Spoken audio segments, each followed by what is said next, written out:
Hi every one, good morning.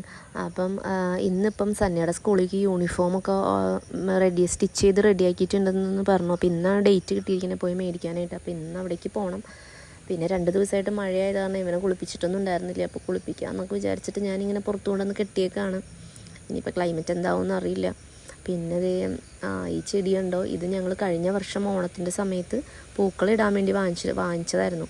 എന്നിട്ട് പൂക്കളം കഴിഞ്ഞിട്ട് ഓണമൊക്കെ കഴിഞ്ഞിട്ട് പൂക്കളമൊക്കെ എടുത്ത് കളയുമല്ലോ. കളഞ്ഞു കഴിഞ്ഞപ്പോൾ അതിൻ്റെ വിത്തൊക്കെ അവിടെ വീണിട്ട് തനിയെ പിടിച്ച് ഇപ്പോൾ എല്ലായിടത്തും കുറേ ഉണ്ടായി നിൽക്കുന്നുണ്ട്. ഓണമാകുമ്പോൾ ഉണ്ടാവുമെന്നറിയില്ല. സന്യ എണിച്ചിട്ടൊന്നുമില്ല. സന്യ എണിപ്പിച്ചിട്ട് റെഡിയാക്കിയിട്ട് വേണം പോകാനായിട്ട്.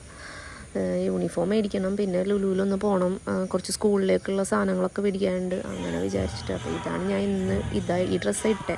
അതിൽ നിന്നിട്ട് ഞാൻ വിചാരിച്ചു മഴയൊക്കെ അല്ലേ, ഏതെങ്കിലും ഒരു ജീൻസും ടീഷർട്ട് ഇട്ടിട്ട് പോകാമെന്ന് വിചാരിച്ചിട്ട് പിന്നെ വേറെ ഇട്ടു.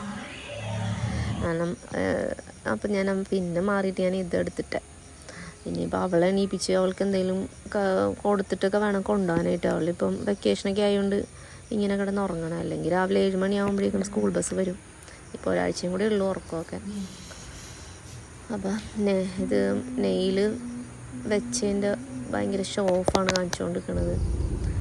പിന്നെ ഇപ്പം വലിയ കുഴപ്പമില്ല, ട്രാഫിക്കും കാര്യങ്ങളൊന്നും ഇല്ല, ക്ലൈമറ്റും വലിയ പ്രശ്നമില്ല. അല്ലെങ്കിൽ പാലത്തിലൊക്കെ നല്ല തിരക്കായിരിക്കും. സ്കൂൾ ടൈമല്ലല്ലോ, ഞങ്ങളിപ്പോൾ ഒരു 10 മണിയൊക്കെ ആയി ഇറങ്ങിയപ്പം. അപ്പം പാലത്തിൽ വലിയ തിരക്കൊന്നുമില്ല, അല്ലെങ്കിൽ ഭയങ്കര ബ്ലോക്കായിരിക്കും ഇവിടെ. പിന്നെ ഇനിയിപ്പം കഴിഞ്ഞിട്ട് ഓൾട്രേഷൻ എന്തെങ്കിലും ഉണ്ടോ, യൂണിഫോം എങ്ങനെയാണെന്നൊന്നും അറിയില്ല. അപ്പോൾ ചെന്ന് നോക്കട്ടെ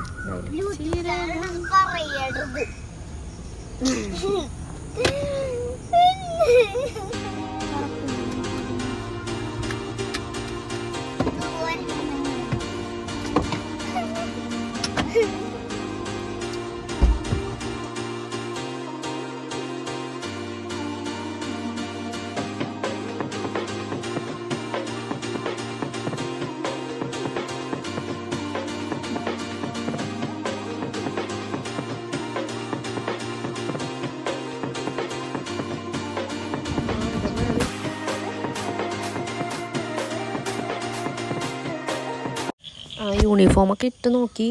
യൂണിഫോമൊന്നും കുഴപ്പമില്ല. ഇട്ട് നോക്കി പാകമായിട്ടുള്ള സൈസ് നോക്കി എടുത്തു. അത് കഴിഞ്ഞിട്ട് പിന്നെ കുറേ നാളുകൂടി സ്കൂളിലേക്ക് വന്ന കാരണം സന്നിങ്ങനെ അവിടെയൊക്കെ ഇങ്ങനെ നടക്കുകയാണ്. അപ്പം അവിടെ മെയിൻ്റനൻസ് വർക്കൊക്കെ നടക്കുകയാണ്, പെയിൻറ്റിങ്ങൊക്കെ. സ്കൂൾ റീ ഓപ്പണിങ് ആവാനായല്ലോ. അപ്പം അങ്ങനത്തെ പരിപാടികളൊക്കെ നല്ലോണം നടക്കുന്ന കാരണം ഞങ്ങൾ പിന്നെ അധികം അവിടേക്ക് പോയില്ല. പെയിൻറ്റിങ്ങും കാര്യങ്ങളൊക്കെ നടക്കുകയല്ലേ. അപ്പം പിന്നെ അത് കഴിഞ്ഞിട്ട് അവൾക്ക് തൊട്ടപ്പുറത്തൊരു ഓവൻ എന്ന് പറഞ്ഞിട്ടൊരു ബേക്കറി ഉണ്ട്. അവിടെ പേസ്ട്രീസൊക്കെ കിട്ടും, നല്ല ടേസ്റ്റുള്ള പേസ്ട്രീസൊക്കെ കിട്ടും. അപ്പം അവൾക്ക് അവിടെ കയറണം, അവിടെ കയറിയിട്ട് കേക്ക് കഴിക്കണം എന്നൊക്കെ പറഞ്ഞിട്ട് ഞങ്ങൾ അവിടെ ഒന്ന് കയറി. പിന്നെ മഴ പെയ്യാൻ തുടങ്ങുന്നുണ്ടായിരുന്നു. അപ്പോൾ ഞങ്ങൾ അധികം നേരം സ്കൂളിൽ നിന്ന് ചുറ്റിക്കറങ്ങാൻ നിന്നില്ല. അവിടെ നിന്നിട്ട് ഇനി സമയം വെറുതെ കളയേണ്ട വെച്ചിട്ട് ഞങ്ങൾക്ക് ഇനി ലുലുവിലും കയറണമല്ലോ. ലുലുവിൽ പോയിട്ട് ലഞ്ച് ബാഗും ലഞ്ച് ബോക്സ് വാട്ടർ ബോട്ടിലൊക്കെ മേടിക്കണം. ഞങ്ങൾ ബുക്കും കാര്യങ്ങളും എച്ചാൻസിന്ന് നേരത്തെ തന്നെ മേടിച്ചു. എന്നിട്ട് ഓവനിൽ ചെന്ന് കേക്ക് മേടിച്ചു. കേക്ക് അപ്പം വണ്ടിയിലിരുന്ന്, അപ്പം ഞാൻ അവിടെ ഇരുന്ന് കഴിക്കാൻ നിന്നില്ല. ഇവൾക്ക് ജാർ കേക്കാണ് വേണ്ടതെന്ന് പറഞ്ഞു. അപ്പോൾ അത് ഞാൻ ഒരെണ്ണം ജാർ കേക്ക് ഞാനത് പാർസലായിട്ട് മേടിക്കുകയും ചെയ്ത്. ഇവർ വണ്ടിയിലിരുന്ന് അത് കഴിച്ചു. പിന്നെ അവിടെ ഇരുന്ന് കഴിക്കാൻ നിന്നാൽ പിന്നെയും ലേറ്റ് ആവും. അപ്പം പിന്നെ ഞാൻ വിചാരിച്ചു എന്തായാലും ലുലുവിൽ കയറണ്ടല്ലേ, അപ്പോൾ അവിടെ നിന്ന് കഴിക്കാൻ പോയില്ല. പിന്നെ പുറത്തിലെ പാർക്കിങ്ങിൻ്റെ കാര്യം അറിയാമല്ലോ, മേളിൽ കൊണ്ട് പാർക്ക് ചെയ്യണം. അപ്പോൾ ഞാൻ റിസ്ക് എടുക്കാറില്ല, ഞാൻ വാലറ്റ് പാർക്കിങ്ങിനെ കൊടുക്കുക. എനിക്ക് അത്ര ധൈര്യമില്ല മേളിൽ കൊണ്ട്. പിന്നെ അതുമല്ല മേളിൽ കയറി കഴിഞ്ഞാൽ ആകപ്പാടെ എനിക്ക് വോമിറ്റിങ് പോലെയും തളറങ്ങണ പോലത്തേക്ക് ഒരു ആകപ്പാടെ മൂഡ് പോവും. ഏറ്റവും മേളിൽ പോയി പാർക്കിങ് ഏറ്റവും മേളിലേക്ക് കിട്ടിക്കഴിഞ്ഞാൽ. അപ്പോൾ ഞാനപ്പോൾ റിസ്ക് എടുക്കില്ല, വാലറ്റ് പാർക്കിങ്ങിലാണ് കൊടുക്കുക. അപ്പോൾ ഇവർക്ക് ബുക്കും കാര്യങ്ങളൊക്കെ എച്ചാൻസിന്ന് കേട്ടോ നമ്മൾ വാങ്ങുന്നത്.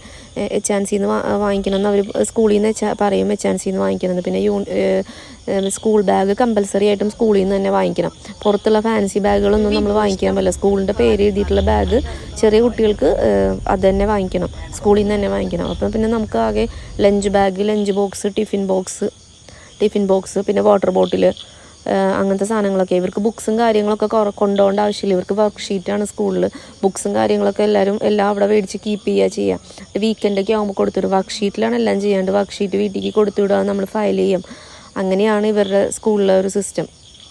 അപ്പം നമുക്ക് ബുക്കൊന്നും അങ്ങനെ ചാൻസിൽ നിന്ന് ഓൾറെഡി നമ്മൾ ഏപ്രിലൊക്കെ ആയപ്പോഴേക്കും ബുക്സും ഇവർ തന്നിട്ടുണ്ടായിരുന്നു സ്കൂളിൽ നിന്നൊരു ലിസ്റ്റ്. അപ്പോൾ അതനുസരിച്ചിട്ട് നമ്മൾ അവിടെ നിന്ന് മേടിച്ച് എല്ലാം വച്ചിട്ടുണ്ട്. പിന്നെ ഇനിയിപ്പം ബാക്കിയുള്ള ഇവർക്ക് മിനിസോ കണ്ടു കഴിഞ്ഞാൽ പിന്നെ മിനിസോയിൽ കയറാണ്ട് ഇവർ ഇറങ്ങില്ല കേട്ടോ. ഇവിടെ നമ്മൾ പാർക്കിങ്ങിൽ നിന്ന് നേരെ കയറി ചെല്ലുമ്പോൾ തന്നെ മിനിസോയാണുള്ളത്. മിനിസോയിൽ ആൾക്കുലത്തെ സാധനങ്ങളൊക്കെ ഉണ്ട്. ഇവർക്ക് പിള്ളേർക്ക് ഇഷ്ടമാണ്. അവർ അവിടെ നിന്ന് എന്തെങ്കിലുമൊക്കെ മേടിക്കാണ്ട് അവർ അതിൻ്റെ ഉള്ളിൽ നിന്ന് ഇറങ്ങില്ല. അപ്പം കയറി വരുന്ന ഭാഗത്ത് തന്നെ മിനിസോ ഉള്ള കാരണം മിനിസോയിൽ അവർ കയറ്റും. പിന്നെ അത് കഴിഞ്ഞിട്ടാണ് ഞങ്ങൾ ലുലുവിലേക്ക് പോയത്. ലുലുവിന് ആവശ്യമുള്ള സാധനങ്ങളൊക്കെ എടുത്തിട്ട് പിന്നെ ഫുഡ് കോർട്ടിലേക്ക് പോയി. ഫുഡ് കഴിച്ചൊരു 3:30 ആയപ്പോഴേക്കും ഞങ്ങൾ വീട്ടിലേക്ക് പോയി. കാരണം അല്ലെങ്കിൽ പിന്നെ ക്ലൈമറ്റ് എങ്ങനെയാവുമെന്ന് പറയില്ലല്ലോ. അപ്പോൾ ഇന്നത്തെ വീഡിയോ ഇത്രയൊക്കെ ഉള്ളൂ. അപ്പം എല്ലാവർക്കും ഇഷ്ടമായെന്ന് വിചാരിക്കുന്നു. Thanks for watching. ബൈ.